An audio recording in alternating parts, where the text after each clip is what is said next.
Baik, setelah kita memahami tentang jaringan meristem, kita akan memahami tentang jaringan dewasa.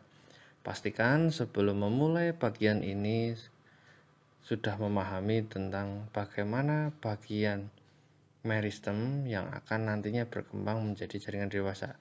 Hal-hal seperti protoderm, prokambium, meristem dasar harus dipahami dulu sebelum memahami tahapan ini selanjutnya.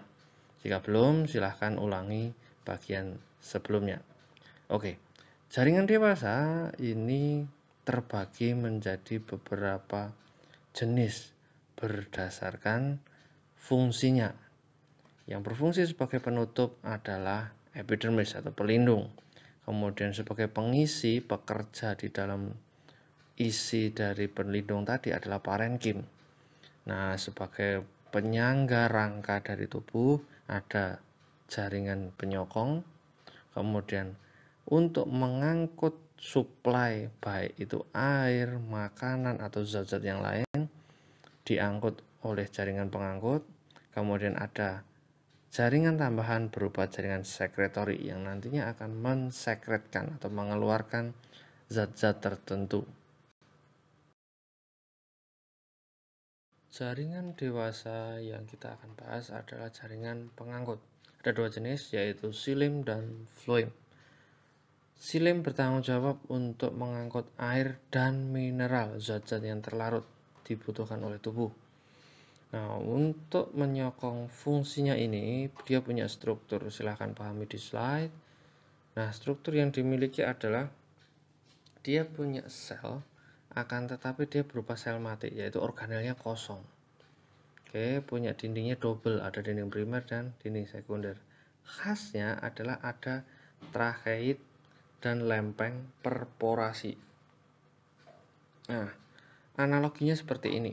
Mirip dengan kalian kalau minum boba atau minum cendol. Jadi silim ini mirip dengan sedotan yang kalian gunakan untuk minum cendol ataupun minum boba ini. Ketika kita minum dan kemasukan boba atau cendol yang cenderung besar untuk ukuran cendolnya, dia akan menahan air untuk baik naik ataupun turun, akan tetapi tetap standby di dalam si sedotan tadi. Nah, mirip dengan itu. Jadi boba atau cendol yang nyangkut tadi itu fungsinya mirip dengan lempeng perforasi tadi. Jadi selang silim tadi masih bisa dipenuhi dengan air dan mineral yang terkandung di dalamnya situ, supaya menjaga tidak banyak keluar dari selang tersebut. Silim mempunyai dua dinding, yaitu primer dan sekunder, jadi intinya tetap dijaga di situ. Sedangkan ketika jaringan di sampingnya membutuhkan seperti parenkim yang digambarkan di situ, dia akan melewati unsur pembuluh atau trakeit. Jaringan pengangkut selanjutnya adalah jaringan dengan nama floem. Fungsi utamanya adalah mengangkut hasil fotosintesis atau asimilasi. Bentuknya itu seperti mirip dengan silim, akan tetapi dia lebih kecil. Tetap tanpa organela, dia berupa sel mati. Kemudian yang jelas membedakan adalah ukurannya lebih kecil, karena untuk mengangkut yang namanya fotosintesis, hasil fotosintesis berupa gula atau karbohidrat itu butuh tempat yang sempit untuk mudah naik turunnya. Nah, sama seperti silim tadi punya lempeng perforasi, di floem juga memiliki lempeng tapis namanya. Kalau perforasi tadi bentuknya adalah sayatan panjang, kalau di floem bentuknya adalah lempeng tapis bunder-bunder. Fungsinya mirip seperti serok atau saringan buat meniriskan gorengan kalian. Jadi karbohidrat itu cenderung padat, jadi mirip seperti kalian seperti ketika menggoreng kacang ataupun barang-barang kecil-kecil seperti itu, granul-granul kecil. Jadi fungsinya adalah dia tetap berjalan, kemudian tetap tertahan ketika naik kecepatan tinggi, fotosintesisnya, dia akan bertumpuk di situ naik. Begitu malam tidak ada fotosintesis, dia tidak turun drastis, akan tetapi masih nyangkut di lempeng tapis, kurang lebih seperti itu. Struktur lain seperti sel intermediate, plasmodis mata, dan lain sebagainya silahkan dipahami sesuai dengan gambar. Hal yang berkaitan tentang jaringan pengangkut adalah tipe berkas pengangkut. Nah, perlu diperhatikan lebih. Biasanya soal ini bahkan muncul sampai SBMPTN.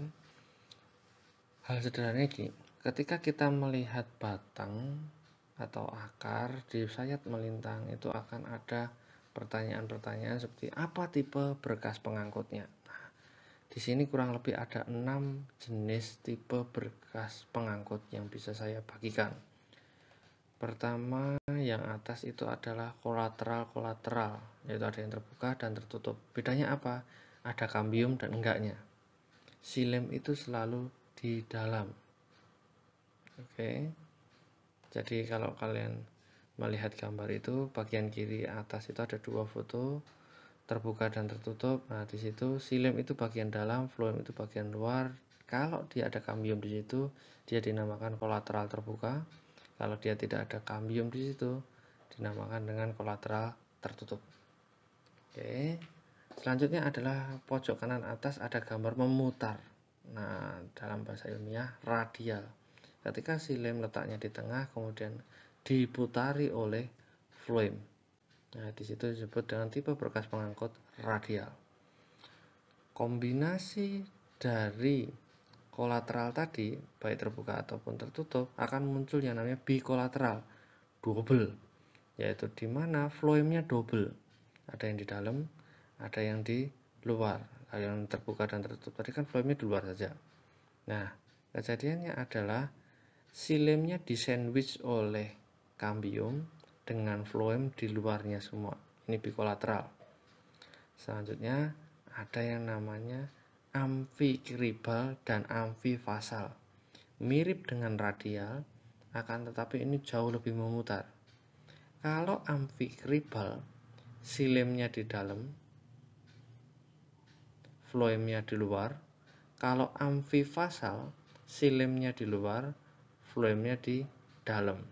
Kurang lebih itu yang bisa saya bagikan untuk tipe berkas pengangkut.